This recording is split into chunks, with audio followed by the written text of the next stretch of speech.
Okay, so we're learning and growing here. Last time I totally forgot to do this, but I do want to remind you guys to please hit that subscribe button and the like button. Make sure you leave a comment as well. You know that kind of stuff matters over here. So support your girl and let's get right into it. So today we have the one and only special guest, Korrie AKA Pryz. Son. That's what I said. But yeah, my name is Entr Pryz. From New York, and I moved out to Canada recently, and so this should be a good conversation. Yeah, I'll let you get to the questions. I'm excited for the conversation. I think it's gonna be really, really good. The first question that I always like to start off with, and I like to start off with this question mostly because it gives the audience a sense of like who you are, and then also it gives you a moment to think about like not how others see you, but more about how you see yourself. So how do you identify yourself, or what do you identify as? I identify as he and him. Those are my pronouns. Stop. You know, we in 2023, she can do. I know it is. But like to your core, right. Like, who are you? Right. So I feel like I'm learning every day, and I feel like everybody is learning every day, and I also feel like the atmosphere that we're moving into, I think people should move to their purpose in life, and isolation and time with yourself is the only way you find that. I think for a lot of the generations prior, we were so focused on just one career and not even realizing sometimes you get so far along in that career, it's not bringing you happiness anymore. And so it has like adverse effects on other parts of your life. So I'm just moving forward in my purpose. That's what I would say like I do. But specifically, I'm a songwriter. I've been doing that since about 2011. I've lived in New York, Atlanta, LA, now Toronto. Work with a lot of good artists. I also am part of the management team for a cousin of mine. His name is Kyle Banks from LA, dope R&B artist. He's currently on tour with Eric Bellinger on the Obsession tour. Okay. Yeah, and that's been fun, and Trevor Jackson too. So it's been dope. And I also work for a youth leadership organization called Flight Unit, and I'm rocking this shirt right now. Free promo. Yeah, right. Got to. And so Flight Unit is they work with students in elementary school and secondary school or high school, and so you know, working with the kids, I feel is where I get most of my enjoyment back and my fulfillment in service now. So that's what I would say. That's really, really good. Okay. Like I said, and I'm trying to get into real estate too. So I'm trying to add things on. 7 revenue streams, I believe, is what everybody should be going for in life, so that when something is not fulfilling you anymore, you could just stop it, and it's not really disrupting your lifestyle. So you know, my goal is 7 revenue streams, and that's what we're trying to get to. So. Okay, so that was, like I said, you do a lot, and you forgot to mention a couple other things. You are married, you have a child. I'm married with a child. That's a job too. We'll get into that though. Yeah, that's a job in itself. Like, cause we were literally talking about it with my friend yesterday, and she was just like, you know, I kind of want to be in a relationship, but I kind of don't want to. Like, I don't know if I have the time for that. It's work. Like, to talk to someone on the phone, like go on, like spend time with them and like go on dates and do stuff. Like, I don't know if I actually have the time for that. So I'm like, ooh, child, like it is a job in itself. And like, yes, it sounds like, ooh, yeah, it's something that we should all strive for. And like, yeah, I want it, but like, is it realistic for my life right now? I'm like, I don't know. Like, I don't know. Anyway. Strokes for different folks, right? Yeah, it's true. Yeah. I mean, but I think for you, we'll get into that later, but I think for you, it's like you found the one that you love. So it's like, I know that this is what I want right now. I want her. So you got married, you know, but there hasn't been that person for me. So I guess like, yes, it is a different situation, but like, I guess if I did find that one that checked all the boxes and I was like, yeah, then I guess obviously like I would make time for that person. Right. Mm-hmm. Nah, that makes sense. Okay. You gotta check all the boxes. Yeah. Standards are important. I am not going below my standards ever again. Because like before, I'm not gonna lie, like he would like, oh yeah, he checks like 2 boxes. That's great. Nah, Nah, but you know what you need? You need the D word that you was talking about with Kels last week. You remember the D word? No. The D word was discernment. Right? So we're gonna bring that up a lot during this episode too, because I think that's a key word that we need to talk about. Discernment. Yeah. In a lot of different facets. It is, yeah. Right? Because I'm guilty. I will say that I will see a guy and like he looks great, and I just let that take me for a ride without actually having any discernment. That's Toronto slang, right? It's a ride. It's a ride. But yeah, so like I can admit that I haven't had discernment, taken the time, had patience. Like it's kind of like rushing into things because like it just feels so good in that moment. But I'm glad you said patience too. That's important too. It is. That is a lesson that I think God is like, you need to learn this before you can pass go. Like there's no way. Will comfort you. You know what I'm saying? So when you doing right, you gonna get the staff. Yeah. You gonna be guided. Yeah. When you doing wrong, God gonna be like, I told you. You know, yeah. So I feel like that's a lesson that I've been learning, and I have to learn it before I can move on to the next phase of my life. Right. But I'm working on it. Because like, yeah, we all work in progress. Yeah, we really are, and that's the thing. Like being aware of where you need more help, and like trying to be like effectively working towards being better. So that's a fact. Yeah. All right, so let's get right into it. So you did say, we touched on briefly that you work for a youth organization, flight unit, and you create different programmings around this, industry, leadership. So one of the programs you created was around like self-love and self-awareness, which I love. So yeah, I'm wondering why you thought these topics were so important that you wanted to create like programming around it. Right.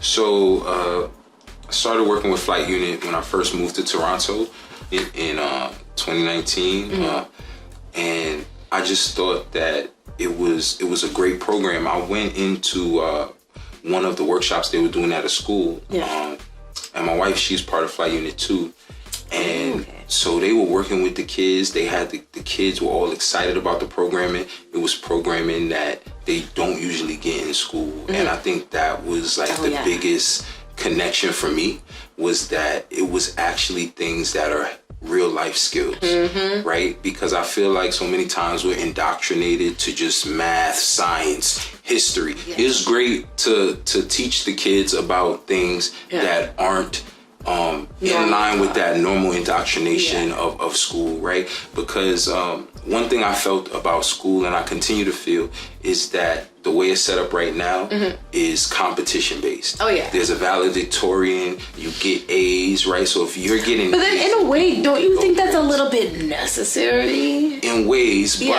but another thing we'll get into, part of the self-awareness thing too and everything is I think an important part of life is balance, right? Yes, for sure. And so my whole theme, the theme for this interview, the theme for my life, my branding, everything I do is beyond the world of opposites, right? Right. I don't see things as opposites. I see everything as like a circle, and things are on different ends of a spectrum. It's a sphere and it's a spectrum. And so I think on one end of the spectrum you have competition, but on the other end of the spectrum you have collaboration. Yes. So I think just as important as it is to compete, it's even more important to collaborate, so you can see how collaboration can manifest more. Yeah.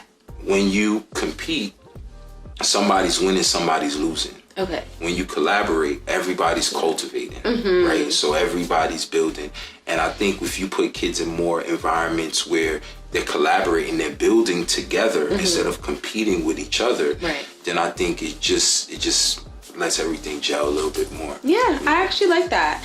Sometimes when we think, it's like kind of like a utopia way of thinking. It's like, yeah, this would be great, but it's not really realistic. But I think that way is actually a realistic utopian way. Realistic. Right? You gotta start from the bottom, right? So we starting from the bottom, right? And we introduce kids to self-awareness. So now even in the self-awareness workshop, the first exercise we give them, we want them to really get in tune with themselves, because it's so unconscious for us as we just grow and learn every day. We say, what's something you saw today? So they have to stop and think about something they saw. Yeah. What's something you tasted today? Yeah. So they got to think about that. Something you heard. The time. Yeah. Something you felt. Yeah. right? And you touch all of the five senses because these are our tangible instincts that we have here, right? These are tangible. And we also go into the intangible, like emotions, you know, intuition. How right? did something make you feel? These are things that are abstract that you can't touch or feel. That's why we make sure you know five senses first, so you know what's real. When you hungry, you feel that. Right? But it also, I think, helps you be descriptive with your words, right? So it's like, okay, you learn through your five senses, like how to describe. Right. Because a lot of people, when it comes to the emotions, they don't know how to describe it. And like, not gonna call you guys out, but especially when it comes to men, it's like they have these feelings, but they don't know how to describe it, and then therefore they don't know how to talk about it, and then that perpetuates you just like the same issues just going over and over again because there's no real connection or conversation. So I'm gonna say something to that. I agree. I think that we have some ways that society conditions all of us in different ways, right? And I think men are conditioned. Women are guilty of this too. If you tell a man, yo, we're gonna go out Friday. Okay, Friday comes. Then all of a sudden, you just 86 the whole plan. It's out of here. I don't know. I'd rather just sit on my couch. There has to be a reason. No, women do this all the time for no reason.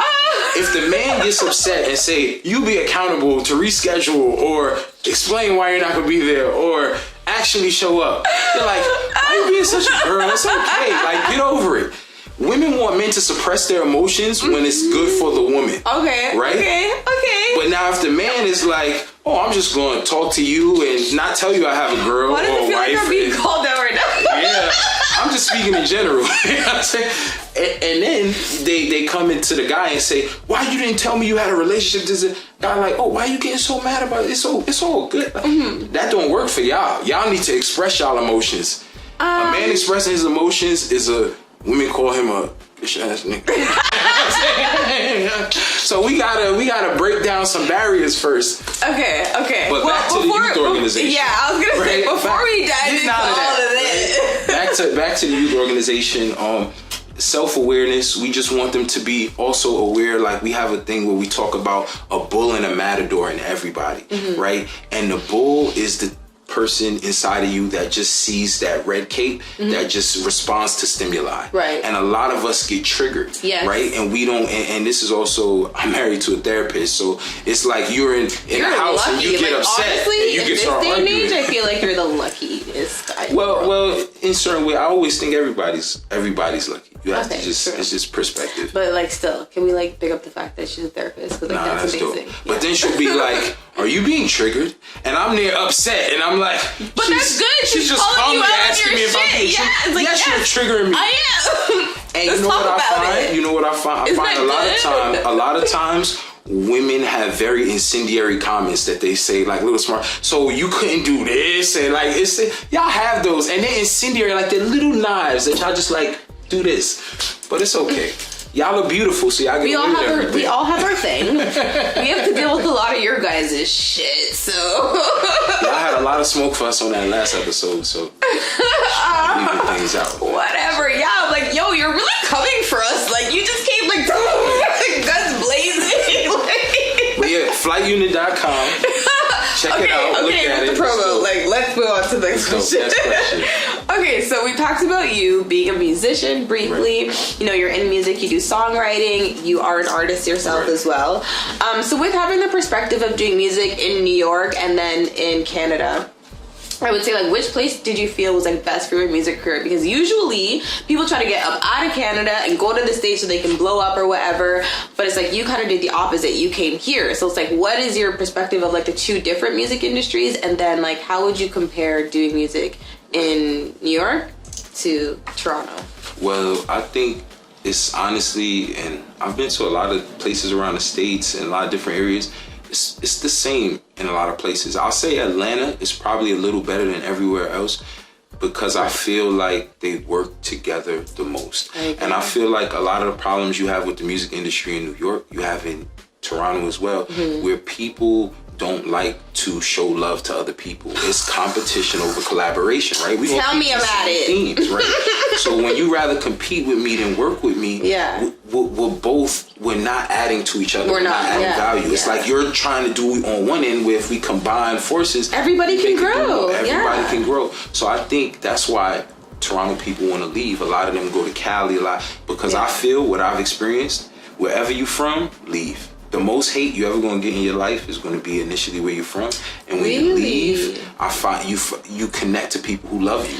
It's funny that you say that because I don't know if you know him, Brian Brock. He's a photographer, but he did a post one day, and he was like, "Oh, if you can make it in your city, you can make it anywhere." Right. So kind of like if you put in that work, make it where you are, then kind of leave, and then you can make it anywhere. So I don't know. It's like, do you find it necessary to like make it in your city and then move away, or just get the fuck out?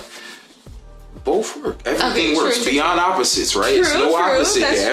Everything works. It depends. Different strokes for different folks. Yeah. Again, if you are getting a following in your city, then you want to continue to work on that and nourish that. For instance, like some of the drill rappers, like a 5-year foreign, he gets a lot of support in New York, right? When you go to some other states, they may not mess with the music the same way because they don't connect to it the same way. Yeah. So if people are connecting where you're from, then you stick there. If you find that you're not getting a lot of love there, you can go elsewhere and then you may find love there. So always vibrate to where the love is, I would say. And honestly, I feel like the stage has been calling my name. No, because like right now, like I'm in kind of like a mid-season of like what I'm doing career-wise, aka I'm jobless. You not? We right here right now. Because she's Kouch. Run it up. But like actually making money. I'm still trying to figure out like what I want to do in that aspect. And now that I have the time to like try to like really figure out what is next for me career-wise, I'm like, okay, maybe I can just take the time and like step my foot into those waters and like see what's for me out there, because like I haven't really seen any exponential growth for myself in my career like here in Canada. So I'm kind of at the point where I'm like, I want to make that step, but then that actually kind of leads me to my next question. Even if it's not in music, like what advice or what tips would you give to like a young black man or woman that's wanting to make that next step into the US? Like even just trying to balance, like, because you know you're a husband and you're a father, like someone like me, I'm a single mom, so it's like, how do you balance making that next step and then also like your other responsibilities? Right. So the main affirmation that I say to myself every day is I know who I am and I believe in myself, right? And I think if you tell yourself that every day, then when you have that quiet time, I do it in the shower a lot. I just like zone out. But whenever you have that quiet time to yourself, you really are gonna find out your path from inside, right? A lot of people look outside to figure out where they should go. You gotta look inside. Right. And I believe that a lot of times we do things for money, right? But again, beyond opposites, we have survival, we have connection. Are you gonna look to a career for survival where you're just looking for money, or do you want something you're connected to? Yes. If you're connected to something and you're good at it, it's gonna generate just as much resources as if you're doing something out of the I need to make money, but you're going to be a lot happier. So I think even starting here, doing these interviews and everything, you're moving towards what's inside you. Right, yes. And I promise that will begin to generate revenue. We need patience, though. Okay. Man, it's just like getting a read. This, like, first of all, you're supposed to be giving advice to other people. Give it to everybody. I'm here, we talking. But for the young artists, for real, I really believe the same thing. You want to mindfulness. Mindfulness. That's a great one. Yeah. Five things I tell all young artists, everybody who wants to make it in any career field they're going to. Yeah. Mindfulness, accountability, resources, communication, humility. Right? If you have the ego, when you walk in rooms, you don't see other people. Yeah. You only see yourself. And when you walk in other rooms to see if you belong in those rooms, you got to be able to read the room. Ego got to go down to read the room. Yeah. Right? Because if you got ego, Floyd Mayweather walk into a room, everybody's gonna be smiling at him. Yeah. You the money team, nigga. You got money. We smiling. Everybody happy. I'm not mad. What you talking about? You know what I'm saying? So the bigger the ego, the bigger the vibration of the person, whether it's money, power, anything like that, the harder it is to read people. That's why, especially for like men who do make a lot of money, it's hard to find a wife when you're at the top of your game, because you don't know who has ulterior motives and who doesn't. But like, that's even if you don't have money though. Right, but it's worse if you do. That's true. That's true. Okay, so talking about relationships and men and money and all that, whatever. All the good stuff. All that good stuff. So in the last episode, the guest and I, DJ Killicals, we were talking about the fact that there is a baddie epidemic out here, okay? These mans are wanting to be chased, conquered, and won, okay? Like, they want us to do the bidding, which is crazy. But anyways, we just want to know, because we talked about it from a women's perspective, right? So, and on Instagram, it was like a whole thing. So we definitely want to get a male, or I want to definitely get a male's perspective on why do you think this is happening? And then how can we go back to the natural order of things? Okay. Wow, that's a big question. So we're gonna do this slowly. Okay. I feel that a lot of times men also if you want to take a drink before that, you can.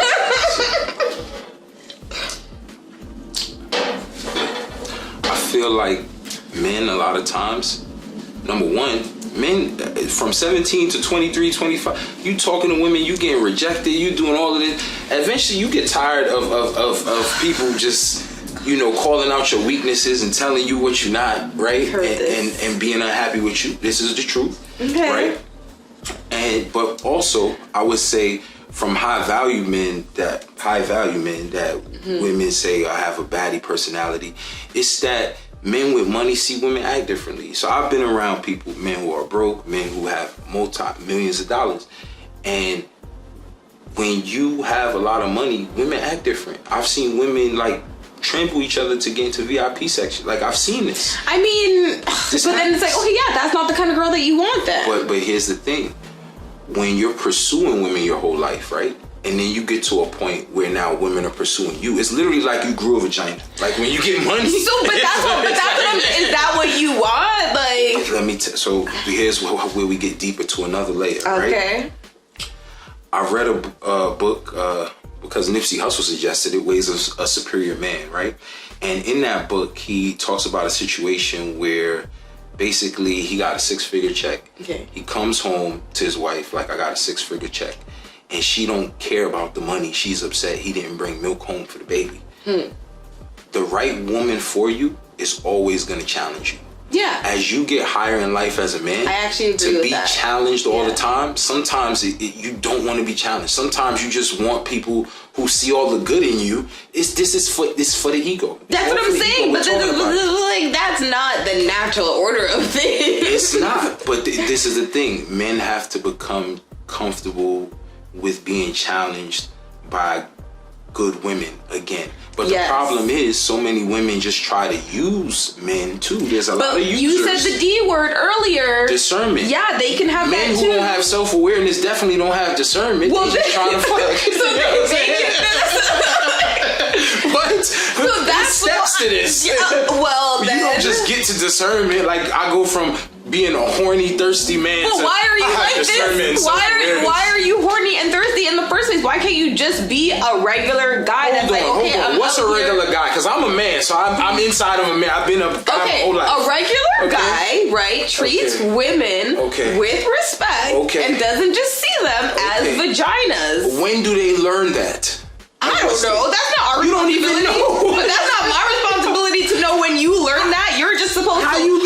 By the time you become a man and you're out here in this world, you better have learned that. Question: does growing physically equal growing mentally and growing emotionally? Hell no. Obviously. Hell no. So then back to self-awareness. We broken down into 3. It's a triangle. It's 3 parts of us, right?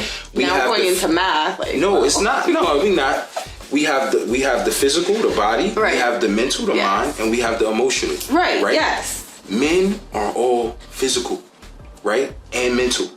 Y'all are emotional a lot more, right? So y'all are more in tune with that. Yeah. That's conditioned. When something happens to a girl, is it conditioned or is it like in our DNA? No. When something happens to a girl or she goes through a situation when she's 7 to 12, 13, they ask, what happened? What are the details? Y'all are way more detailed than men. Yeah. Women want excruciating details from you. What time did you get there? Who was there? How did they look? What did they do? It's like, yo, who even thinks like that? We don't think the same way. We don't think the same way. This is true. This is definitely true. But like the thing is, you still need to be like, you can't just see us as vaginas. Like you have to see us as real people. You telling men that is not you. Where you're not though. You're not in the barbershops when the everybody like, did you get some pussy? Were you fucking yet? When you're 12 and 13, that has nothing to do with me. I have a real question. When women are 12, when you're 12 and 13, how old were you when you first went to a hairdresser to get your hair done? Yeah, I was. Okay, so my mom's really bougie, so I would say I was like 9. Like 9. Right? 9. So 9, 10, 11, you were in the hairdresser. Yes. When you're in the hairdresser, are the conversations ever like, you fucking yet? Me? Yeah. No. They wasn't asking you that, right? Hell no. Okay. Let me tell you about barbershops now. Okay. They'll ask you what you getting some. So why can't you say no? Because you don't want to feel weird. So that's where it becomes like that's a you problem. No, it's a guy problem, and y'all got to deal with it. Yeah, and no, we should not have to deal with it. Y'all should have to deal with it, and there should be someone to stand up and fix it. Because if you are 9 at the barbershop getting your hair done, there should be cut, whatever. There should be nothing wrong with you being like, no, I'm a virgin. I am saving myself for the right woman. Do you like, hear this? I don't understand. Any men watching this, do you hear this shit? First of all, how they think for real. What's wrong with being honest? I don't understand what's wrong with being honest. Like, no, like I'm saying. Okay, so that's what I'm saying. Okay, this is where the double standard.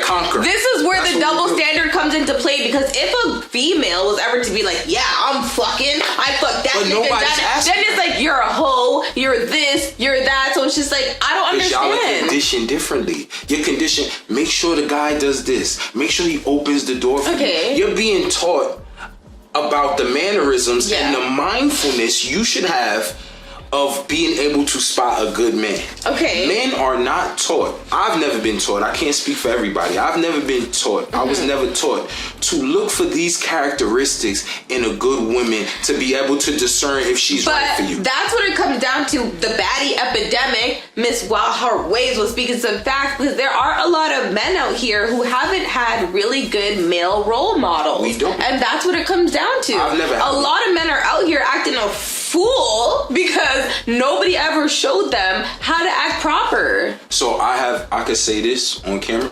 I've probably had the role models I've had in my life were paid to be there. From schools, from programs, for different things like that. The people you get, I was raised around a lot of addiction, a lot of dysfunction. I got an uncle who got kids I don't even know. I got cousins I don't even know about, because they wasn't, the older guys was not, a lot of them trying to impart value, and they didn't have that. How much access did men growing up in the 70s really have? They had no internet. They had no internet. Millennials, we the first generation with real access. If our generation don't tell the younger boys something, then okay, it's a problem, because we have access now. I'm young, we have just connection. so you guys, he's saying like millennial. I'm young. Well, millennials I'm really is young, from, just so you guys know. Anyways, But I think that the older generation, they didn't have a lot of access, so they didn't know. I don't know not one black friend who manages no hedge fund or no wealth investment, wealth management. That's true. Not one. Yeah. You know what I'm saying? So it's like where we starting from, and it's. So are you saying that we should be giving more grace to grace? These men? Oh my God! If y'all gave some grace, yo. That's just say it again. But Can you say it again? Just say the word. No, say it. I want to see how easy it just comes out. Say the word. What do we need? Grace. Oh, thank God. But we also talked about the fact that men love to take advantage. So if we give you guys a little bit of grace, are you guys gonna take a mile and keep acting a fool, or when are you guys gonna start acting right? Like when? Well, that's where boundaries come in, right? That's another word. That's the B word, right? So we had the D word, discernment. Now we got the B word, boundaries. I feel like in general, people aren't comfortable enough first understanding their boundaries, and once you understand them, set your boundaries. Yeah, I agree. Right? It took me a while to figure mine out. With women, I feel like with guys, sometimes they don't set boundaries, and then a guy oversteps, and then it's like, you're overstepping. It's like, yo, set a boundary. Even if it's telling them, yo, like, I'm not that interested in you or something. Like, you don't have... Ooh, that's actually gonna get pronounced. Like, hold on. I'll wait. Okay, so we'll wait. Yeah. So first of all... But boundaries are important. Boundaries are very, very, very important. Yeah. But then... I don't think men are being... assertive enough? Though. When we go to that question, I feel like that's a perception women have because now...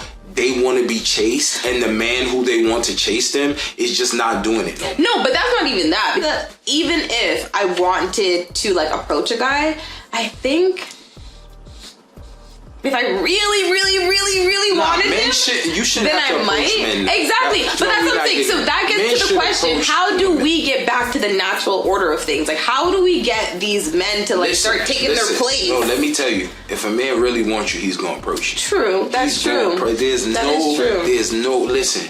Yeah. You be intentional about the things you want in life. It's There's true. no way you see a bag of $1 million going by. You're not gonna know. Excuse me, is this bag for me? Yeah. You know what I'm saying?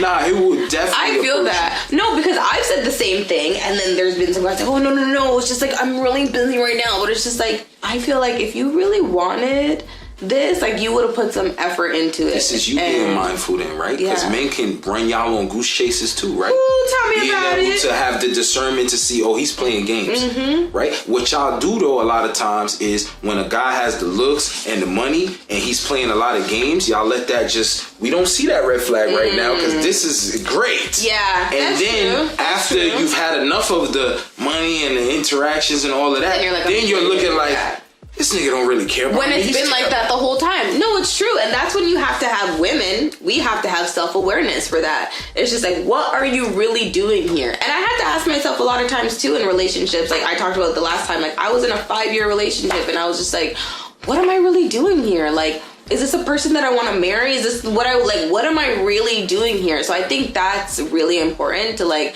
have that self-awareness. Right. What are you doing this? What's your intentions for this relationship? Are you here just for the money, for the good time? Are you here for the long run? You want to have kids with this person? Like, that's what I think is important to think about. Okay. So we talked about also in our last episode that like guys do weird things, like talk to themselves in DMs or text messages. And I'm just wondering if you have any perspective on why guys do that. And also, I just want you to like say into the camera, like, hey, dear men, if you send at least 3 messages to a female and she does not respond, stop immediately stop right now. 4 more messages because she may get lonely and she may answer that motherfucker. Don't do it. That's not what I said. But this is how some men think, so we gotta be real here. This is Kish Kouch. So you have to send 7 messages? Listen, there's different types of men. There's a book I read, because I read a lot during COVID. Yes. I'm like 80 years old like now in my head, like reading, right? So it's a book called The Art of Seduction by Robert Greene. He also wrote the 48 Laws of Power. Read that. Art of Seduction. It would be a good read, right? It talks about it talks about men and women in the book, and it talks about a type of man called a rake. Okay. This is a man who's a glutton for punishment. He's just going to be consistent. He may not get a reply. He gonna just keep going. Because eventually he'll wear you down. You want to know what that comes from? The but fact you don't in this day and age where I can block you immediately. But listen, you do not wear me down. Hold on. But listen to this. I'm telling you about how men are conditioned. Okay. We're not even conditioned to see women as humans. We don't even see you as humans. You're an object. You hear that? Until a man develops self-awareness, y'all are just objects. Y'all are trophies, literally. Y'all are objects. So when a toy is malfunctioning, you don't go, oh, my life is messed up, this toy is you be just like, this toy is crazy. Or you can have 10 problems with a guy. You're irresponsible. You're not aware of me. When you do things, you don't do this. He's going to go back to his friends and be like, yo, she tripping, she crazy, she malfunctioning, bro. I don't know what's going on. She's crazy. That's how we break it down. Even though we told you exactly what's going on. We see you as objects until we see you as subjects, and you become a human and you become a person and you have feelings, and then we're intertwined with how you feel emotionally, and we care about that. Right? It takes a while before a man cares about that, because till then, I got a main one, I got a couple side joints on the roster. I got, we looking at y'all like how the NBA owners used to play. And this is why I'm single and will probably always stay that way, because that's insane. That's crazy. I'm not about that life. Like, that's why I'm like, I do not have time to be someone's like side chick main, because he's not. That's the thing too. That is the thing about you guys. It's not even like you're honest and you tell this girl like, hey, just so you know, I'm also talking to Keisha and Sandra and Lapisha over there. Like, you're not. You make it seem like I'm the only one, and then when I find out that there's 17 others and I get mad, it's like, oh, I'm crazy. So let me tell y'all, this is a true story. The reason why it's like that, I feel honestly, is because women are bullies. Let me tell you this. I had to go to No. We cannot express ourselves without judgment and hostile reactions. No. Let me tell you this. I had to go to a therapist. My wife is a therapist. Yes. We had to go to a therapist to get her to agree that it's okay for me to like and comment on women's photographs on my Instagram. Wow. Okay. Let's talk about that. Because women sometimes you comment on hard eyes or something on a picture. It's true, and that's the whole. We're broken up. You're terrible. You're the worst person. I agree. I think that's crazy.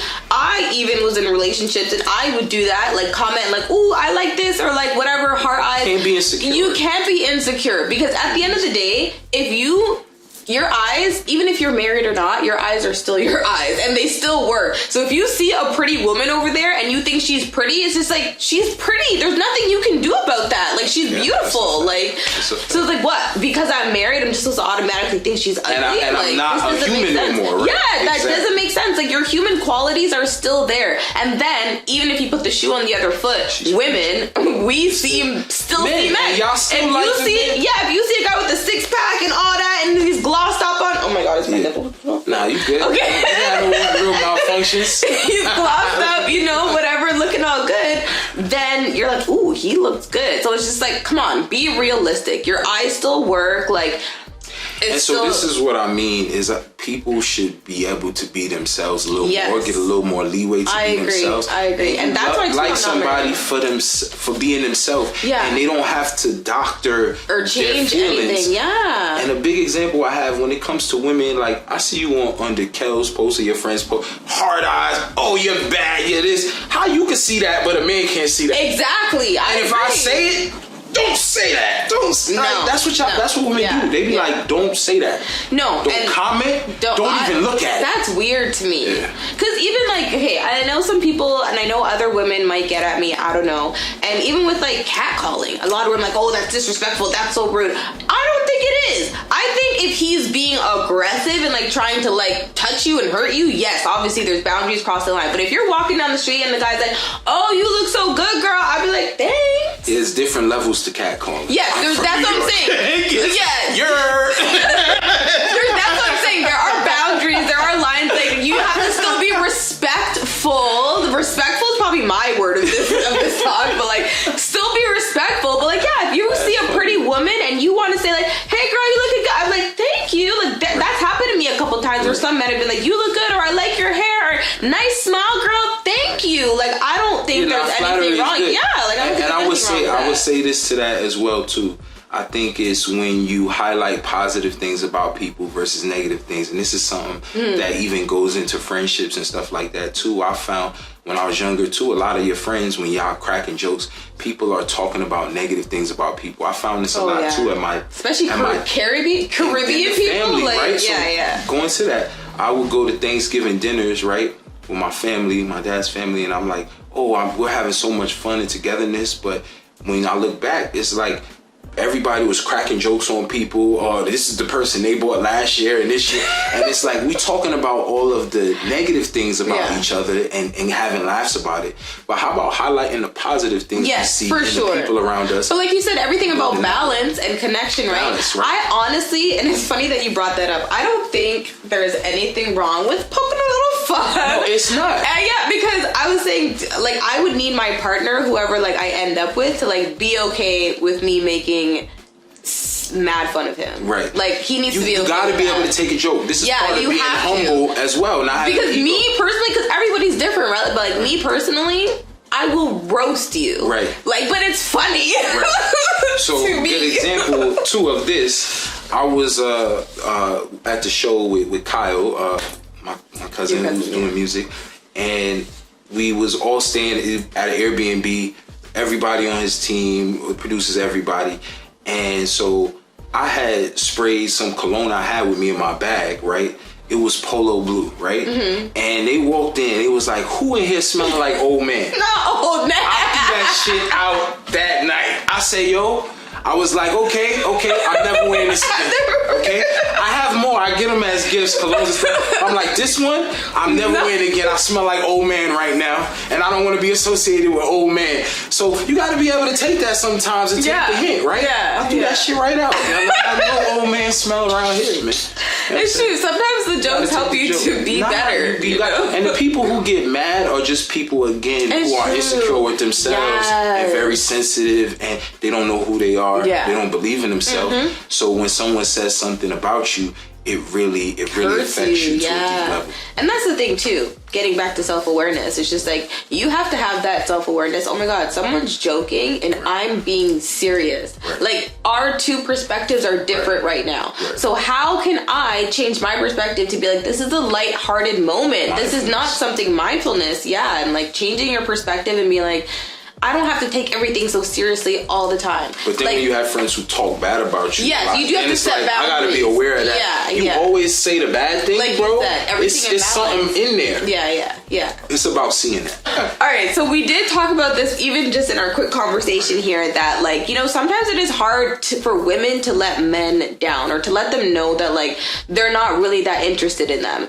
But for me personally, like, I've gone with being brutally honest just because it saves time. Like, I just don't have time to beat around the bush and like that back and forth. So I just let them know, like, hey, I don't really see this going past a friendship, but like, I like you, I think you're a great guy, but like, I just see us being friends. And like, whether they take that or not, whether they want to like actually still pursue me after hearing that, like, that's a them problem, because it's like I was honest and I was able to let you know. But what would be some tips for like a man or a woman to let them know that like they're not that interested in that person who's trying to pursue them?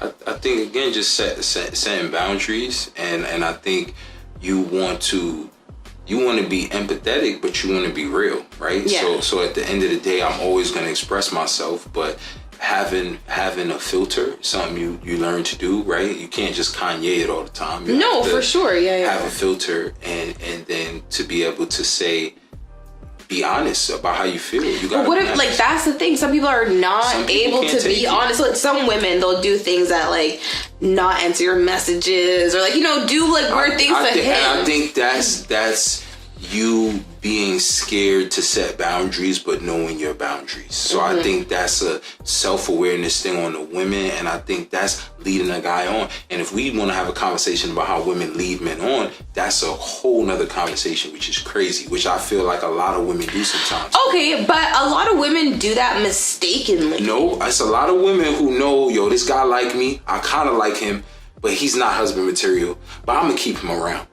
You know what I'm saying? And I know he's in love with me, so the string I move, whatever way I puppet string him. Okay, yeah, that's true, but men do that too, so what? They be having girls around knowing they not gonna marry them. They don't even want to date them for real, but they will pretend. Two wrongs don't make a right. What would be some tips though? Even if someone is not able to be completely honest and say like, okay, I don't like you like that. Tell them you like their friend. So we're gonna lie now? Like, what? If you tell someone you like, yo, but your homeboy, is he single? He automatically gonna get the hint. He either gonna throw the layup to his homeboy, or he gonna be like, oh nah, this bitch is wildin', yo. Don't talk about my man, my homeboy. Okay, realistically, as grown adults in this day and age, like, what can a woman or even a man like? You just be like, yo, I'm not feeling that. And honestly, too. Because I've tried that. I've said I'm not feeling you. But then a person may not be responsive to social cues. If someone is not responsive to social cues, that's another red flag that you definitely don't want to talk to them or begin to even pursue anything with them, because if someone's not responsive to social cues with you and you're trying to be direct, then how are they going to be responsible to social cues out in the open when you're in public with that person, right? So one thing that I've resorted to is ghosting people. So is that something that? It's a lot of Caspers everywhere.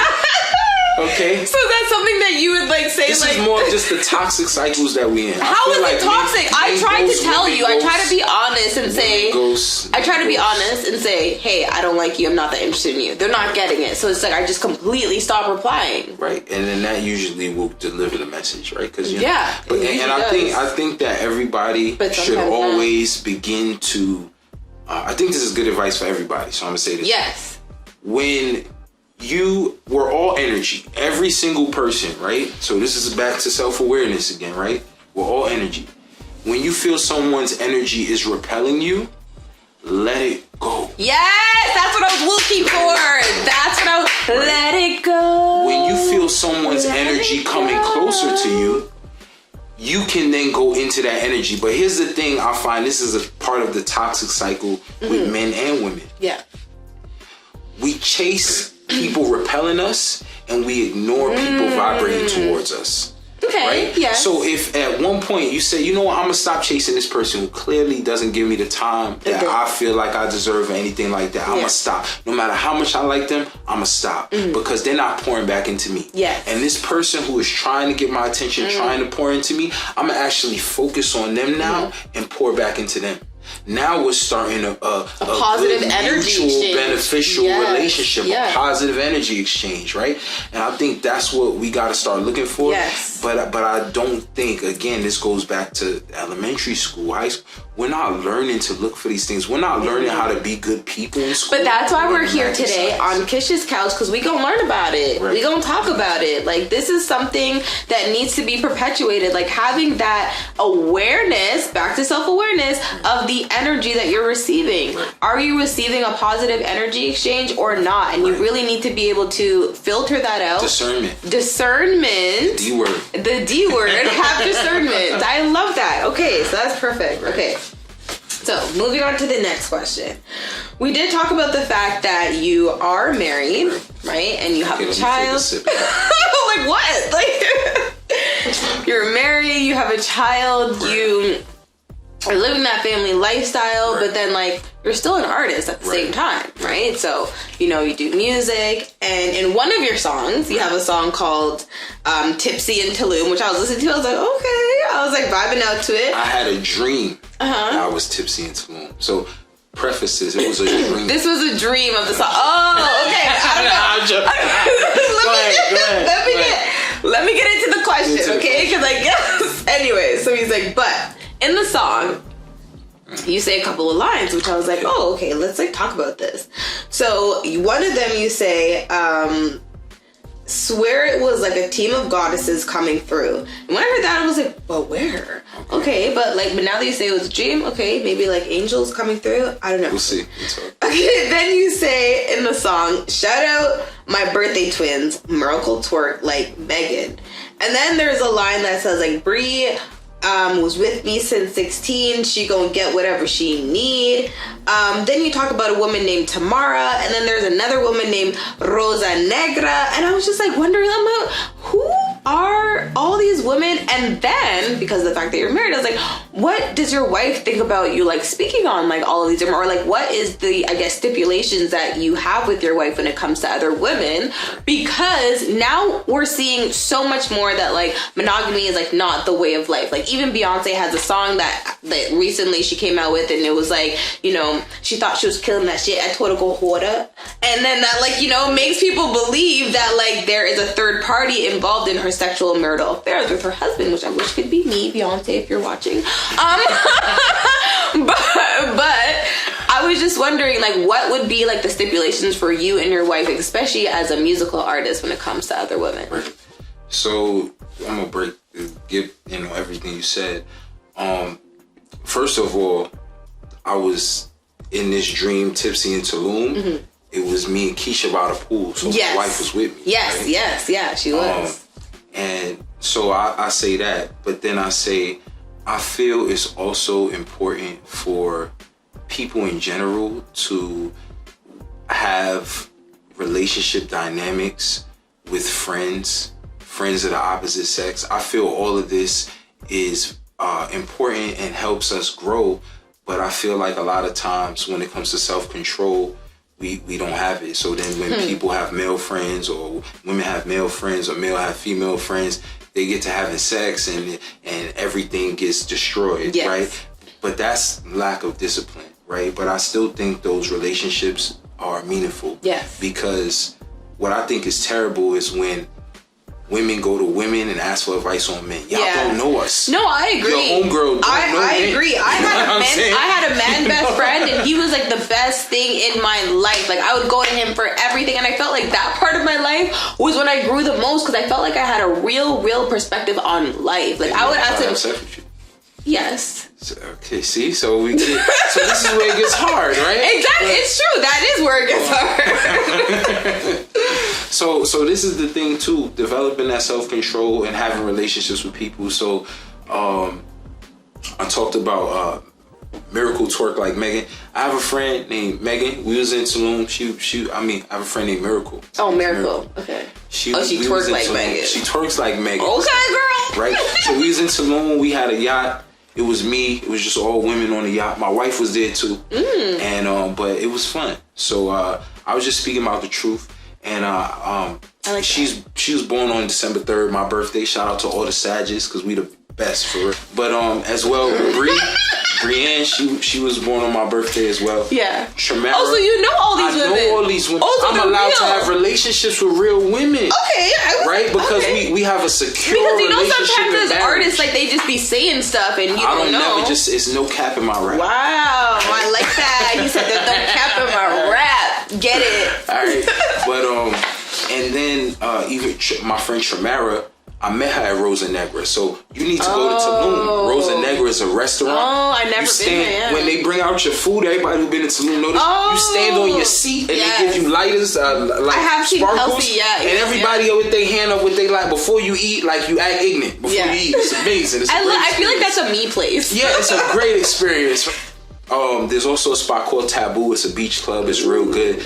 And that's what, even the second verse, I'm like, I want taboo things to happen at Taboo. Yes, he did say that. Yeah. It's a great experience. And there were goddesses coming through. It was a bunch of beautiful women around. And that's the thing, too. Honestly, I can say this even as a married man.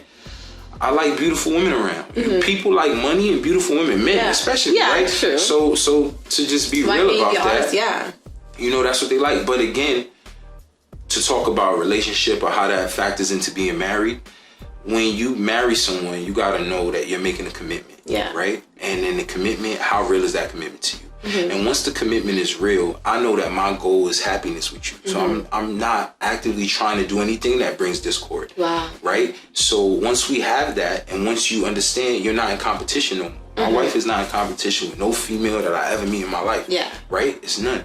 So when you're not in competition, you should have the security to know that it's okay, right? And we talk about relationships all the time. She has male clients. They can't stop fucking either. They can't stop. Well, you know what I'm saying? Obviously, because she does couples therapy. People, have issues in relationship. The biggest issues that, but I feel like for her, and the temptation is not really there, because like she has that professional standard that she has to keep with her client. But as a musical artist, it's kind of like their temptation is there for the taken kind of thing. So like, do you guys have that boundary? It's like, no, like you guys have a certain boundary. Like, what would be the stipulations, I guess? I mean, it's communication. Right? It's speak on what you want, right?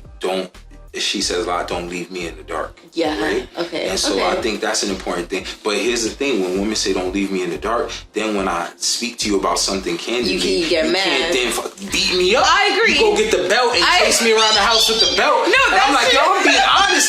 Come here. No. You want to know what? That's very true, and that builds trust, because same thing, not saying you're a child, but like with my daughters, like if she does something wrong, I am superly trying to cultivate a relationship where she could tell me. And if I tell her, I won't be mad, and she finally tells me the truth, I will not be mad. What's the G word? Grace. Yeah, I give her that grace, and I'm like, you want to know what? I appreciate you telling me the truth. What you did was wrong. You shouldn't have done that, but thank you so much for telling me the truth, and we move on. Right. but I'm not going to be mad. I'm not going to discipline her. I'm not going to say, go to your room. I'm not going to yell. I'm not going to do that, because then that's going to break down the trust. And then she's not going to be able to come to me and be honest with me about certain things. So I agree with that. I think that when a man is coming to you and being honest with you, you should be able to have grace in that moment, understanding that this will help build trust. Right, yeah, you don't have to agree. That's where you begin to communicate. Yes, you begin to talk, and that's where the discussion begins.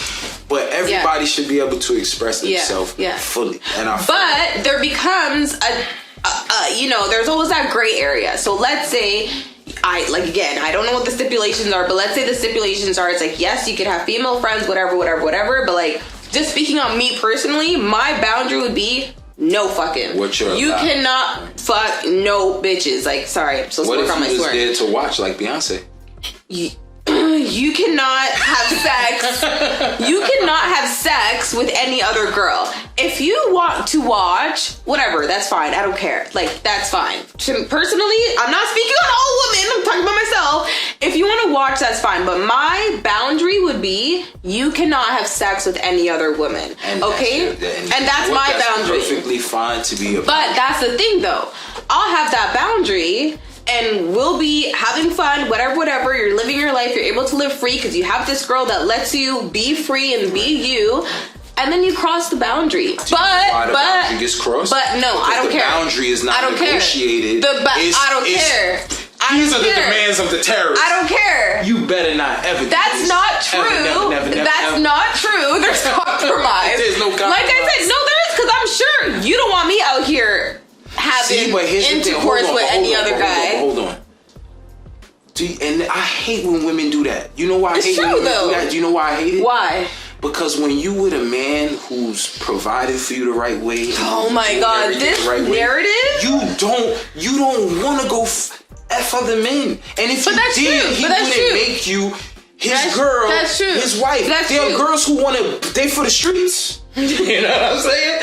They can do whatever they want. But the thing is, especially when you're with a beautiful woman, yes, they can and only want to be with you, but they could also be on the streets in a quick second if they wanted to If they wanted to. Yeah, and they don't. And they don't. But that's the thing. They also don't want you to be. But do you want me to control me? No, okay, so then no. But can I do what I want? What do you want to do? You don't want no other man. You want me. What do I want? Okay, cool. I want you. That's where discernment comes in. And if that was your realistic view on living your life, then I wouldn't be able to be with you. No, but see, this is why then too, men have to be able to have self-control as well. Yes. You could want women, but you don't have to actively pursue things. Exactly. You can be respectful. I think too. And I think that's where in my marriage we find alignment. And honestly, every good relationship is going to be a dance. Yeah. And I learned this through therapy, through marriage counseling, through all this shit. So I pay for it, so get some free game. Mm-hmm. Everything in life is a dance. Yeah. Right? You're constantly trying to align with another person. When I sit there rigid and say, you're going to be who I want you to be, F who you think you are, who you want to be, we're never gonna find that alignment. And I feel like to actually be with somebody, you have to see them as themselves. And I feel like a lot of times when we meet people to start relationships and things like that, you get the representative because only time you're around them is when you're seeing them. Yes. And a lot of times the best way to see people is when you're not looking, when they around they people, when they doing what they doing, and then you just get to see how they are. But then especially you being an artist, like I said, you're out here, right. You know, you could be talking to other girls. Tours, it's women. I'm on R&B tours with my cousin's R&B singer. It's women everywhere. Exactly. So it's just like, if you just let her know then, okay, yes, I'm at this club and there's this pretty girl and blah, blah, blah. Then she's like, okay, like I'm cool with that. Or it's like you have to lie. That's not even the desire on my part. That's not how I would go. But what if you do see a pretty woman? If I see a pretty woman that I wanted to mess with, I would then bring it to my wife before I even pursue this girl, right? Because you want to make sure. Again, back to marriage. There's no ego, right? Yeah. As a man, here's when men keep their ego. If if I want to talk to this girl, I'm gonna do what I want. Yeah. And do you want to know why? Because all y'all gonna do is yell. Exactly, but that gets back to it because you were just saying women are bullies. So even if you met a girl, you know she's bad, you're like, okay, wife, I met this girl, whatever. So you can have that conversation. But there are some men who are like what you said. You can't have that conversation sometimes though, because you can't even say that with some women. But you just said you have that conversation with her. This has been built over time. Okay. We've been married for 4 years. We've been together for 8 years. Okay. 8 years. Women be with a guy for 6 months and that's just my man. And I'm going to tell him everything to do. You don't even know this man. But no, it's just his whole life without you and his conditioning without you. And now you just go come in and do this, that. But it's the communication and honesty. That's what I'm talking about. Men don't have a lot of communication. So how long did it take you to build that? I'm a great communicator because my mom was also a therapist and working. Wow, look at you being a lucky guy. So I'm lucky to be and around Keisha, women like you are a lucky girl because you know what I'm saying. A lot of men don't communicate that. That's why I said a lot of my friends would just be like, "My girl's crazy, bro." Yeah. I'd be like, "What you mean, yo? She's bugging out." You know what I'm saying? And it'd be things where you really got to break down and get the guy to communicate. Yes. But then when you break down and you communicate, then you have ego and you have pride and you can't emotions that they don't know how to describe. Right. And then make it silent because guess what? We could be bullies physically, right? 2 parts of self-awareness. We're 2 things. Self is 2 things. Self is being, self is consciousness. When we said physical, mental, emotional, physical is being, body. Mental is the mind. That's consciousness. Emotional, consciousness. Women are bullies with the consciousness. Y'all bully with what y'all say. Yeah. Y'all, everything said, when I can't win an argument with my wife. I can't. I already know it. I can't win an argument with you. I can't win an argument with my mom, not my daughter. I'm not even going to try no more. That's good. I'm not going to win. More men should be like you. But you know what I do? Don't even try. I control myself. I like that. No matter how bad you scream at me, I'm going to do what the fuck I want to do, yo. You've lost your mind. I'm doing what I want to do. Wait a second. I don't know if I like this. I know you don't like it, but guess what? You don't control that shit. And when a guy understands that, you get grace for the women. You get grace, she's expressing herself. So sometimes a woman could be yelling at you about one thing and you gotta process it, you gotta have mindfulness, and you gotta say, you know what, she's yelling at me about this, but if I fix this, that should fix everything. Maybe she's just hungry. Maybe she needs to eat. Maybe that's all. Maybe if I feed this woman, she'll stop yelling at me. Which mostly works for me. But right, what you want to eat? What restaurant you want to go to? I'm like, okay, fine. All problems are solved. You see? So as a guy, as a leader, and this is the thing too, not a lot of men are leaders. No, yeah. And as a leader, that gets back, yes. Problems and good Men need to get back to being the leader. Make that first move, initiate, communicate. But women want to grab the steering wheel. It's true, because we're just sitting here waiting. It's like when you're driving and someone has their indicator light on and you're waiting for them to go and you're like, are you gonna fucking go? But like they're just like, yeah, I'm gonna go eventually. That's what men do. Like, yeah, I'm gonna lead. But you still don't grab the steering wheel, you get out the car. If he got the blinker on and he's not moving over, get out the car. Don't grab the steering wheel. If a pilot's flying a plane, you cannot just go fucking, we going this way. That's true. You can't do that. I'm a big believer in relationships. I agree with you, and I've had to learn a lot of hard lessons that like sometimes you just need to get the fuck out the car. Like, get out. You're in this relationship. You see, yourself. Yes, I agree. Like, clap to that. Like, sometimes we really be out here trying to change people, and when people show you who they really are, you need to believe it and then move on. Like, change yourself. And this is, and you want to know what? We all don't want to be accountable to do the work, and it's always self-work. I always believe the answer is self-work. So if people don't change yourself. Change how you move. If this person is treating me in a foul way, then I'm going to change how I move to show that I've set a boundary, that I have a standard of a certain way you're going to treat me, or you're not going to have access to me. And this is one of the biggest things I think. What I've learned too about being married, it's a service industry. Chris Rock has said this in the comedy. It's about service. It is. But the best thing about service, and are you here to serve or are you here to get served? And a lot of people, when you're girlfriend, boyfriend, you're like, I want to get served. I want this woman to look like this and do this for me and cook for me. And she's like, I want this man to do this for me. And then but it's about the balance, though. You have to have that communication, balance, and then that service mindset. And that's why, too, I don't think that I'm ready for a relationship. No, but listen, when you have a service mindset, what's the best thing about having a service mindset? You could cut off the service. That gives you all the power that you think you don't have by serving. You have power, because if I'm doing all of these nice things, I'm doing all of this for you, as soon as you start acting funny, bro, it's done. The water's dry. Yeah, it's true. It's dry. And that's how it should be. That's how it should. Stop. Do this to deserve the water. No. Do this to deserve. Nah, guess what? It's a drought, bro. Yeah. It's a drought, sis. It's a drought. Put people in a drought, yo. But on both ends is gonna be a drought, though. So, but that is self-discipline on your end to say, I deserve better. I'm not gonna put myself in. Listen, I haven't had sex in it's gonna be 2 years. Now we're going somewhere else. It's gonna be 2 years. No, I put myself in a drought because I was literally like, there isn't someone who deserves to have sex with me. Like, there isn't. So I'm just like, I would rather not have sex and put myself in these soul ties and these situations connected to these people who I don't actually want to be with. Let me tell you something, though. When women don't get dick for a long time, they get really rude, though. I can't lie. Excuse me, yo, I can't lie. Excuse me, what? You can always tell women who ain't getting no dick because they be so rude, but man. First of all, they be so rude. It's motherfucking 2023. There's something called masturbation. Like, not like I'm not getting no dick. I mean, it's not attached to a person, but like, it's still happening. Yeah. What the hell? Girl, I mean, this is not what the show is about. I already told you, no, we get to good stuff. This is what we want to talk about. So the next question. F me. We want to talk about this. The next question. How many toys do you own? I'm scrolling through Instagram. Moving on to the next question.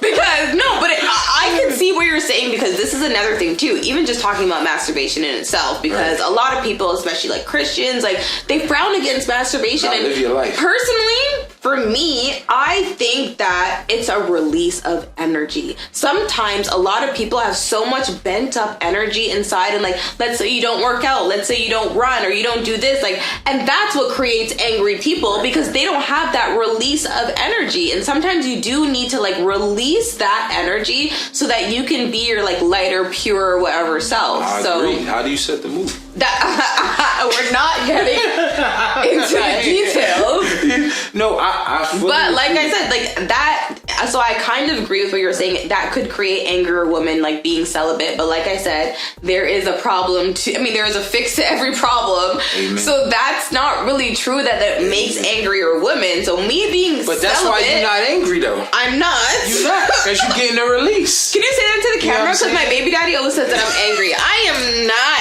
angry, okay? Hey, you may be giving him attitude, though. Yeah, because he just That's why, again, I had to get married first. I didn't want a baby mama, because I seen. I love that, right? though. I've modeled a lot of my life. And you seeing the older people around. I like that. I was skipped in school twice. So I was around people 2 years older than me and older than me my whole life. I get to see them fuck up and mess up and do things, but that's and the then thing. live off of their experience. A lot of men don't do that. They see people fuck up around them and they follow those same mistakes, which is crazy to me. It's ego that comes in where I can do it the right way. I can do it my ego is the biggest problem we all have. Yes, ego I agree. Yeah. J. Cole, I love J. Cole. Shout out Dreamville. Pride is the devil. Yeah, that's the truth. Yeah, ego needs to be balanced out with humility. Humble yourself. Yeah. Be able to wash somebody's feet. Be able to clean a bathroom. Be able to mop a floor, right? Like, you want millions of dollars and all this. Be able to do the mundane stuff, because at the end of the day, we all humans. We all people. Yeah, and that in any single industry in life, that's how it is. Like, even when I was going in through the corporate work field, it's like I had to start at the bottom, work my way up. At one point, I was like volunteering at another role, doing my same role, no extra pay, but like doing double the work, because it's like sometimes this is what you have to do to get to where you want to be. So it's true. It's just like, if this is something that you want, like if marriage is something that you want, then you gotta learn to serve. So like, that's even just a note for myself, because it's part of the journey. The journey is more important than the prize in life, and I think that's where we're so engulfed in competition, we see the prize. Yeah. Fuck the prizes in life. Okay, Entr Pryz. So, going on to the next question, I was scrolling through Instagram and I saw this like really interesting post because it was with Kevin Samuels, who Shout out K-Sam. Went out like a top G. Okay, the late Kevin Samuels. I never got into his stuff because I thought he was like a misogynistic asshole, like I hate women kind of thing, and I was just like, I'm not gonna get into this. But then, as I said, I was scrolling through and I saw this post, because even the post, the name of it was men should pay for everything, and I was like, what is he talking about here? In the clip, it talks about how men should pay for everything, how men should be the main breadwinners, and like, you know, yes, women should still like bring something to the table, but like the main table should be set by men, which I think is the natural order of how things should be, and it has been that way for a long time, but we kind of like deferred from that. But I'm wondering, like, what are your thoughts about that, especially with you being a married man? So the first thing I would say though is I feel like, again, that's a pride thing with men. And I feel like men can pay for everything, and if you feel the need to, it's okay. But I feel like also too, men don't want to be used. Yes, for sure. One. I feel like also another thing is that when you look at black men, how many black men are born into wealth, how many black men are born into a house where their parents own the house they're living in? It's true. It's not a lot. Yeah. And then you get to 21 years old and women want you to have a Ferrari, 2 properties, a business. Like, what the fuck? How do you expect this to happen? It's not realistic. Like, no, so that's when men then they go work in a little job, busting their ass, and then they go spend their money on Balenciaga and Fendi and Fear of God essentials to show a woman I got money, and you don't own shit. Yeah. You don't own shit. And I think when we younger, it's buying bottles in the club. Oh, he did this. He bought bottles. He took a do he own businesses? Does he have a house? Mm-hmm. Right? He got a nice car, but guess what? He's making payments on that car. He don't own that car. That car is depreciating. What does he have that is actually generating revenue? Yeah. Nothing. Right? So it's like I feel like we put a big burden on men, especially black men who are pushed down. We don't own no fucking hedge funds. My dad don't run no wealth management group. Yeah. All right? My dad ain't Michael Jordan. It's right? True. Like, where do you want us to get this from? And then so now not only we don't have male role models, right? So now we're trying to cultivate from nothing and build something. And then now we're supposed to be around women and provide everything, and we don't know which women is taking for us for a ride. Well, that's kind of a you problem. Like, have better discernment. Like, right? Figure out which one. When you tell them the real shit and you break it down, they're like, fuck that, nigga. That sounds like too much. No, ain't worry about that. No, because I pay the bill. You feel me? So. No, I totally understand the fact that, like, yes, you know, it's hard for men to just come out and, you know, have the Escalade, have the Ferrari, whatever, basically come out swinging. And that's not what I think we're asking for. And I think that's what's misconstrued, because you even brought up, like, bottles, Balenciaga, this, that, like, men should pay for everything, not men should look like a model when they can't afford it. You know what I mean? It's like, you can be your average, regular self. You don't need to. No, you can't. Yes, you can. Yes, you can. That. Okay, because you want to know why? They're not gonna look your way, bro. No, this is not true. That's the lie that is perpetuating throughout the men, thinking that that's what women are looking for. It's literally not. Do you know how many men have, like, quote unquote bagged me, like, wearing H&M? Wearing regular ass clothes? Like, that's not even what I'm looking for. If you're wearing Balenciaga, if you're wearing, like, I don't care about that shit. Like, okay, that's the thing. That's you though, but that's specific to you. But I mean, that's where men should have better discernment. If a woman is looking at you only because you're wearing Balenciaga, that's crazy. We all generalize. Because I don't have that. Like, if I don't have this, women aren't gonna look at me in a certain way. This is how men generalize. No. We all generalize. And that's the thing. It should be about, and that's for me, because I had a partner who was, like, all about the comme des garçons and, like, all this kind of stuff. Like, he doesn't wear any, like, his regular white tees that he wears around the house cost $100. Right. He doesn't. One time I bought him these shorts, and they were from Urban Planet, because I'm like, you know, just like house shorts. Right. He was like, no. Right. Like, no. And this is materialism. Yeah, and that's what I'm saying. That there has to be a balance. Like, you cannot have that. Because, first of all, women are not asking you to, again, look like this supermodel, look like this rapper. You can look like a regular guy. You can respect me and beg me, but then still take me out to dinner. No, I agree. And then back to what he's saying about paying the bill, even when guys go out for drinks, I do believe men should always try to pay the bill, because again, as a man, and part of the pride thing is you don't want to show weakness. And so you don't want to show you don't have it. You always want to have it, right? Like, for instance, I could go out with girls that have it and they'll be frugal. I don't want to spend it. It's okay. It's their woman. It's okay. But as a man, even if it's like, yo, I don't really got it, but I'm gonna pay it. Yeah. It don't matter. It is a need for that in a. But I do think there should be like levels to it. I don't think men should just be out here paying for any and everything. Like, if this is your girl, you like her, you want to spend money on her, then I feel sometimes girls will bring their friends out, and then it's like, yo, now you have to pay for everybody. I think that's an American thing, though, because for me, I would never do that. I would never. But then on the man, on his ego again. So it's funny. I went out with my wife and a couple of her friends, and when the bill came, I felt like I want to pay for everybody. She's like, "No, we're paying for us." Yeah. We're paying for. But see, that's when you have a woman sometimes who like know who brings down the ego, right? Because the ego is like, I don't want these women to feel like they gotta pay. I'll pay for everything. I can. I'll just pay for it. You know? That's nice. Yeah, for me, and that's to tell you that also will give you a little bit of discernment, the kind of caliber of women that you're dealing with. Because if I go to a dinner and maybe the guy's like, you want to know what? I'm paying for all the drinks, but like, you guys gotta pay for your food. Like, I would have no, like, yeah, I ate this food. I should pay for it. I'm not gonna go to this dinner and be like, he's not gonna pay for my food? Oh my god, this guy's such a cheap ass fucking nigga. Even though there's 20 girls here, he should pay for all of our dinner. Like, that's unrealistic. Some people think like that. And that's crazy. And you know what? That's why I don't, again, this is a hard thing too, that I feel like a lot of women do, that they need to change. They care too much about what other people think. Yes, I agree. Right? That's a big thing. And when you caring about what people think, and I tell my wife this all the time, because she cares about what people think. And so we have to go through this. And I say, if they are not putting food on our table, adding cash flow to our money in your establishment, or taking money out, if they don't have no involvement in that, I don't care about what they think. I agree. Because they're not affecting my life enough for me to care about what they think. So I feel like we need to put that in perspective more. Yeah. We do a lot of things based off of what people think, and these people don't even care about They don't even care. People show up for you. Yeah, and then not only that, it's just like, what does their opinion do to you? You know what I mean? Like, if someone thinks something about you, how does that personally, like physically affect you? It might emotionally affect you because you are letting it emotionally affect you, but physically, it doesn't do anything to you. So if someone's talking about you, it's like, who cares? And I think that, like, yeah, once we get to that moment and like that understanding of like people's opinions literally means nothing.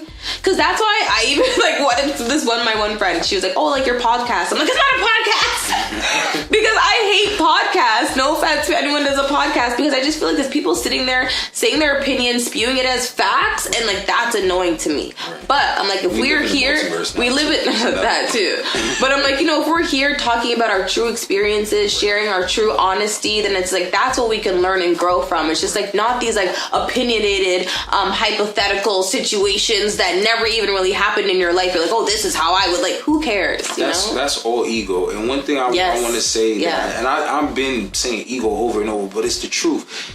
I also was on, during COVID, I was on the platform Clubhouse. I started a book club. Yes. We got like 19,000 people in the book club. We was reviewing books each month. After COVID, it kind of shut down because people was outside again. Nobody was reading books. That's true. Who reads? When it's outside is open, who reads, right? I ain't even been reading, right? Who reads, right? This is where we gotta discipline ourselves. Yes, it's true. But the point, I would be in Clubhouse rooms, and the amount of opinions I would hear from people who clearly didn't know what the fuck they was talking about, but they thought they did. I'm like, that's where you have to really understand in this world. Just because perception and reality is different. Yeah. The reality of a truth could be one thing. Yeah, People's perception and what they spewing is their opinion, and everybody got their own opinion, and in their mind it's facts. The truth, And if you start arguing people down, or you start needing the validation of their opinion to validate you're never gonna. Because a lot of times these people's opinions is not even based on fact. Right. So it's like they haven't done any research. This is just their emotions, their feelings, their thinkings, and they're proposing it as facts, and that's what's crazy to me. So yes, I like that we're on the same page here. It's like, yes, men should pay for everything in a way, but for certain women, not for all women, not because like you just met this girl at the bar and you're gonna buy her drinks. Like if you want to do that, then sure. But it's like if you're taking a girl on a date, then I think that like a man should pay. And it also lets you see the woman better too, because when the women who start saying, "Oh no, I got it," you're like, "Oh, she's being mindful and thoughtful of me. She's not just using." If you go out with a girl 5 times and she just let you pay 5 times and just enjoy the ride 5 times, maybe she's using you, right? So maybe because I would let you pay 5 times. But you wouldn't take me out nowhere, spend no money, invest nothing into me. Are we together? We don't have to be together. If I'm courting you, the Lil Baby said something in his song. I'm tired of showing what I can get done with. So we actually don't agree, I guess. We don't. Because I feel like a woman should take some initiative too. When you're dating? Even when you to pour back in. You pour. Okay, so like, what if it's a thing like she makes you dinner, you come over, there's candlelit, you have dinner, you guys are like. That's her investing too. She took time to cook. Yeah. She took time to so do she that. doesn't have to like actually take you out to dinner. No, but do something showing that you're pouring back. I agree. Okay, I agree. Right? Yes. Pour back. Yeah. Me fill your cup. Yeah. You fill my cup. But like you fill it financially, I fill it with like thoughtful things that I do for you. Or it could be financially too. Not all women are broke. I only fuck around with boss bitches anyway. No, it's not about being broke, but like for me, I'm only spending money on my nigga. Like if we're dating and we're together, like we're a thing, yes, for sure. I pay for dinner, I buy you stuff. Like I'm at the mall, I'm like, here babe, I bought this for you. Like yeah, but like if we're just like but if you're dating, you're possibly investing in something that could be something. Fuck that. I think investment in a nigga? What is the guy doing taking you out on a date? He's investing in you. No, he's not. Just giving you free meals? He's seeing if he wants to date me or not, if he wants to be serious with me or not. Like it's that's when I start doing this. Okay. I thought we were going somewhere with this, but clearly not. No, because I think that especially if you're in that like dating phase, like yes, the man should be, and that's the thing too. We don't even have to do things that cost mad money. If you're like, hey, let's go for a bike ride, or like even like let's go to like Rec Room, that costs like what, $60? You buy a couple cards, you play some games, you maybe buy one drink, and then your date's so done. So when you dating a guy, do you date one guy or do you date multiple guys? Well, currently my dating life is non-existent. So if I was dating a guy, it would just be that one guy. But if I was dating around, right, this is where honesty and communication comes into play. Right. I would let that guy know that, like, yeah, like I'm seeing other people. Like this is like the stage where it's just like This is moving to my point. Now, if one of the guys you dating wants to take you on 5 dates and he's investing his money into dating you, and another guy is like, oh, let's go on a trip to Greece. You going on a trip. Okay. You're going on a trip. Yeah. And now the guy who was taking you to the dinner's where does his investment go? Down the drain? But I was open and honest with him and let him know, so he had the understanding. You're wasting money until I tell you you're mine. He had once the I own you. No, you had the understanding that you could make that decision to invest in me or not. You can take me out on 5 dates. You can take me out on 1 date. Like that's up to you. You think men got the food? I can't go to Mademoiselle with you 5 times. I never said you had to take me there 5 times though. I never said you had to do that. There's the movies. There's so many other things you can do. Me? What? I go to the movies all the time. Hey, yo, HBO Max and chill. You tripping? You tripping? The movie talk about out of touch. You're out of touch. The movies is a waste of money to me at this point. Now, $60 to see something I can see on my couch and press pause. But that's a date though. Like you're going outside, you're taking her out, you're doing something fun together. Maybe after the date you go for a little drive or you go to the bar and get a drink. Like I guess so. It's a date. You're putting thought and effort into it. Like, it doesn't always have to be dinner. Thought and effort. Yeah, thought and effort. It doesn't have to be going out to dinner and spending $200 on dinner. It doesn't always have to be that. And you want to know what? A lot of women don't always, I'm not speaking for all of us, but I know some women do want that $200 dinner, but some women, they want to do something else. Take us to fucking Putting Edge, mini golfing, escape room. Like, let's do stuff. Get out of the box. Let's get out of the box. Let's stop going to the movies, the club. Let me tell you, let's start doing all other stuff. Let's go for hikes. Let's go for hikes. I was going for walks. Yeah, I remember. Yes, you were telling me that. This is the best thing. Let's go for hikes. The cheapest date for my guys out there. Yes. Take these women on walks. Take me on. And you want to know what about that walk though? That's how we'll find out the most about each other. We'll be talking, asking each other questions. We'll find out how does he act when he's lost. Because niggas will show you their true self when they're lost. So when they're lost, like, is he losing it? Is he getting mad at you? Or is he able to contain himself and being able to be like, okay, we're lost, but like, we're gonna figure this out. Like, you know, let me see how this guy navigates through the forest. Like, that tells you a lot about a guy. So I actually like that. Right, there you go. And you know what? I think in getting back to those more wholesome ways to get to know each other, you get to know a realer person. So what I've even experienced, what I like game night. So like So perfect time to shout out Convo and Chill. They sent me these card games, and literally on my first date, even if it's a virtual first date, I play this game. I pull out the questions, I ask questions, and I'm like, let's get to know each other. Let's talk about ourselves, and like, let's ask each other like deep questions that help each other get to know who each other are. So the funny thing about that is that's why I like game nights. And also when I started my book club on Clubhouse, we also was doing a book club in person. And what I realized, we'd have guys and girls come, right? We don't like reading regular because outside is open. But when we was actually reading and discussing the books, we actually had communion. We actually were finding alignment in that group of people. Yeah. And so I think, especially it's cold out here in Toronto, going to the cottages with a group of friends and stuff like that, having game nights. These are more wholesome ways to connect and meet people than just going to the club. And because you're gonna get surface level there. When you could have a convo and chill, guess what? I see how you think. So that made all the red flags, green flags, like everything. You actually unpackage a person, and we need to unpackage each other more. I feel, instead of just looking at what we see in the club and going off of that. I have to say this because a lot of guys do this, and like, I don't know, it's not bad. I appreciate it, don't get me wrong, but a lot of guys would tell me like, oh my god, you're so pretty, oh my god, and it's just like, that's great, but like, you don't even fucking know me. What if I'm pretty and I'm a bitch? Like, what if I'm pretty and I'm like the worst person ever? Baby mamas and leave them, because guess what? They got the baby mama because they was bad, and then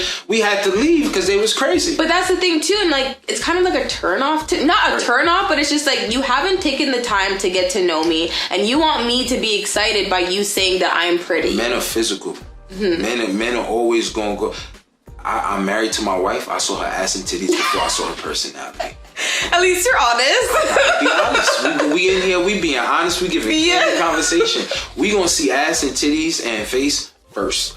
All the time. I don't care if you mother. Okay, but then can you follow up quickly? Like, can you like have that deep conversation? Like, sometimes we're mesmerized. I was actually saying, me and my girl were talking about this recently. We're like, we miss having those 3-hour conversations with like the guy on the phone. We're like talking like this, you're on the couch like this, you're upside down, like you're in 17 different positions, because like the conversation's so good, you don't want to get off the phone, and you're just like really getting to know that person, and it feels good. Like, I miss that. And do you know what men realize during all those conversations?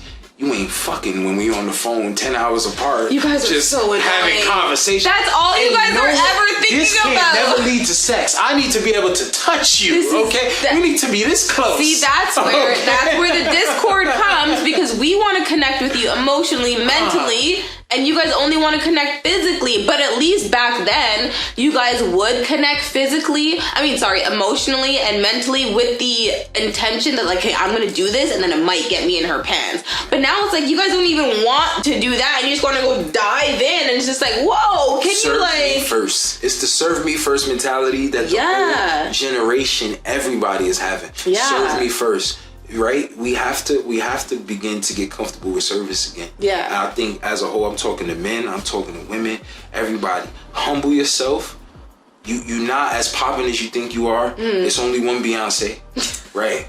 Right? But even when she take a shit, if Beyonce take a shit and I was whole, I'd be like, you a regular nigga, right? Yeah. Like everybody else. Like right everybody now. is like everyone's a person at the end of the day. And it's like we should all be humble. We gotta treat each other. Yeah, and that's what I talked about, respect, right? So it's just like respecting communication. So if you're talking to me or you want to talk to me and I'm letting you know that like I don't want to be sexual, I want to get to know you, I this and this and this and this and that, then it's just like for it, if you're like, no, that's not actually what I want, then it's like, I think it's for a guy to like say that. But a lot of guys, men are never gonna say exactly that. Because all men want to get to know you physically first. But that's the problem. So if you're not going to do that, is it a problem or is it a characteristic of men?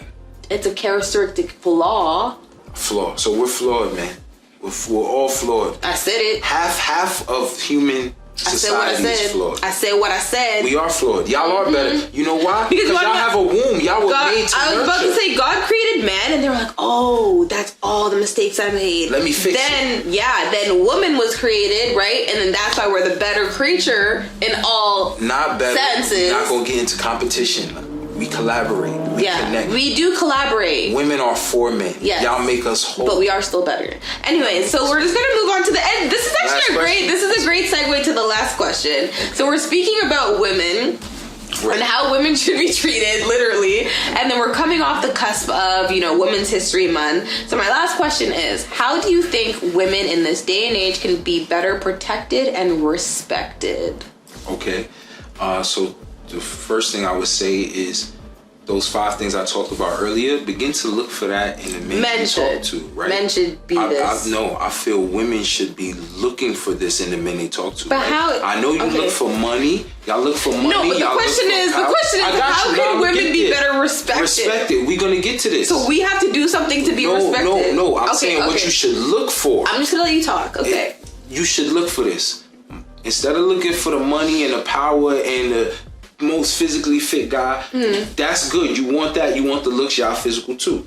But what you want to look for is mindfulness, accountability, resources, communication, humility. Okay. Right? Those 5 things. But on the men's side, men do have to cherish women more. Yes. But I think that comes to when women respect men. Again, I went to marriage counseling, and the main thing that the marriage counselor said was that men always, in the end of the day, want to be respected. And women always want to be cherished, right? And so now how we've broken that down in social media generation is women go attention seeking because that gives a false sense of men cherishing. You get the hard eyes, you get the comments, you get the all this for showing your ass. They're not cherishing you. They're not. You're appealing to their physical desire. Yeah. Right? Yeah. When a man is really cherishing you, he's saying, yo, I'm going to the store to get some food. Do you want something? Yes. You know what I'm saying? It's the little thing. It's the little thing. Because even with my wife, initially, we used to argue in the beginning because when I used to go get shit for myself, I'd be like, yo, if you want something, say something. Because that's how a guy is. No, if you're like, I'm going to get food, and I just say, okay. When you come back and don't have nothing for me, I'm fine with that because I ain't asked you for shit. But the thing is, I would never do that. But I would always get something for you. I would never come home and be like, babe, I didn't get shit for you. Like, what? I would never do that. So, guys, I want you to understand women are different, and they'll say that. I would never do this. I would never, if you don't say you want something, I would never just think, let me just bring her something because she may want it. That's how you're so thoughtful. That's why you need to change. But by connecting, you're not thoughtful. By connecting and becoming more thoughtful and more mindful and aware of how they think, it's like, you know what? When I get to this, I asked you at home and you ain't want nothing. But when I get there, this is what I'm getting. Would you like some? Would you like something? Being that thoughtful, that changing, that's cherishing. That, yes. Right? Words of affirmation, the love languages, all 5 though, right? All 5. The acts of service, the words of affirmation, the physical touch, the quality time, and the gifts, right? Or they want to be flued out too, right? Vacation dates. Right? Yes. Look at her smiling like we start talking about money, they just smile. They just can't help this shit. You know what I'm saying? I like these things. Like, what? Right? So that's part of cherishing. But women also need to realize that men cherish women who nourish them. This is why men cherish their moms. This is why men love their mom more than any. You treat me like this, but you love your mom. This woman gave me food. I cried. I screamed. She still took care of me. She take me to school. I needed this. My dad was acting this way. She still did this for me. moms nurture for decades, and then women just come around like, cherish me. Nah, nurture something, cultivate something. Okay. You know, so this is where on both sides, right? Nurture a man, respect a man, you'll get cherished. And if you're not, then that's a hint. I was about to say, because there has been times where women are out here nurturing, cooking food, doing this, that, the other, and then the man is still out here cheating. Sometimes we're chasing people who are not looking at us, and we're ignoring the people who are looking at us. So women have to be aware of that too. Sometimes you're doing all of the right woman things for a man who don't have his attention. No, but it's true. I think like looking at the red flags is like super, and I've had friends too who's like their man has been cheating on them, and I'm like, girl, how many times are you gonna have to cheat on you before you like leave? So yeah, there you have to look for those red flags. You have to be able to be self-aware, and you have to be able to have the confidence to stand up and remove yourself from that situation. Yes, you love them and you want this to work, but if it's not working and they're clearly not doing things that shows you that they want to be with you, then like you gotta move on. It's the final word from Kish's couch. It is, and let's end it on that. All right, so thank you so much, Korrie, for coming to Kish's couch. I really, really appreciate having you, your perspective, like even though you came for me. It's all love, yes, for sure. Make sure you hit that subscribe button, that like button. Thank you guys. Subscribe, comment too. Comment. All the comments. Yes, right? we're gonna be in there. Y'all can come for me in the comments too, right? I'm not gonna reply though, but y'all can come for me though. Yes, please comment. We want to hear from you guys as well. And yeah, stay tuned for the next episode. All right.